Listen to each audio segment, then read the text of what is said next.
fellow travelers, and welcome back to the Biggs Homestead Kitchen. My name is Cynthia, and today it's time to do another installment of the January Pantry Challenge. If you're ready, press the like button and let's do this. Friday night when I got home from work, the first thing I did was take all of my turkey carcasses and my vegetable scraps out of the freezer and get them into the roaster to make a beautiful bone broth.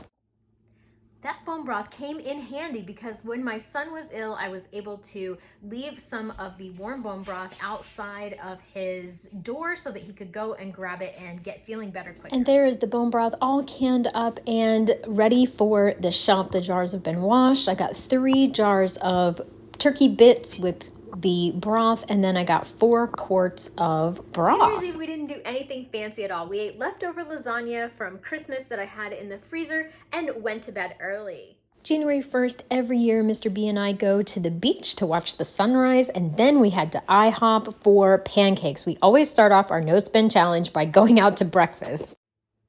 IHOP has gluten-friendly pancakes. They can't tell you they're gluten-free because they may touch something that has gluten in it, but you know what? It doesn't matter to me on that day. We always go to IHOP and start off our no spend by talking about what our goals are and enjoying some delicious pancakes. Here's what's going down for the recovery meeting tonight. I am so excited. It's January 1st, January Pantry Challenge. I bought this milk pre-challenge. I've got this yellow cake mix. Check out this chocolate ganache that was left over from another cake that I made, and I have this vanilla pudding in my prepper pantry. I'm gonna make Boston cream pie poke cake. I think it'll be delicious. Check it out. There is our little Boston cream pie cake, and I am super excited to take that to my recovery meeting. This little cake was an absolute hit. I had a couple people have actually 2 pieces. It was delicious. I had January 2nd off from work, so we decided to have a big breakfast with some pancakes I found in the freezer. We had strawberry jam and whipped cream on our pancakes with bacon and sausage. Absolutely delicious. Because it was kind of that New Year holiday, I did not try a vintage recipe this week, and that's okay. We ate so well. I found some steaks in the freezer. Check that out. Because we didn't have country fried steak with my son, I found some steaks in the freezer, used up the last of the potatoes in the bottom of the fridge, and we had those green beans that Mr. B loves. While I was digging around in the freezer for the steaks, I found a really old ham bone down in the bottom. I don't know if that's ever happened to you before, but have you ever found anything way down in the bottom of the freezer? You're like, oh, I did not know I had this. Let's put together a ham and cabbage soup since I have this ham bone, and I don't even know when this is from, but it's old. It was in the bottom of the freezer. Let's do that. I've got this weird half an onion here. Got these brand new carrots, and look at this cabbage. That screams ham and cabbage soup to me. I have these 3 massive carrots, but I think 2's gonna do it, so I'm not gonna peel this one yet. Look at that jiggle. Hello, mama. Yes. This is some turkey bone broth that I made over the weekend. And my soup is ready to go. I've got a gorgeous ham bone in there. Love this. Recipe screenshot time if you want to take a quick little shot of that. You can add more ham. If you don't have the ham bone, you can just use ham, leftover ham. Oh, I didn't put the cabbage in there. I got to do that. And that says 4 cups of broth, by the way. Just 4 cups. And there is our soup ready to go. I don't know where I got the recipe for this ham soup, but it was absolutely delicious. We used the turkey bone broth in it, and it was perfect. We had the soup with some turkey salad that came out of the bone broth pickings and some crackers. It was perfect because that day was a little bit cold. Turkey salad and crackers.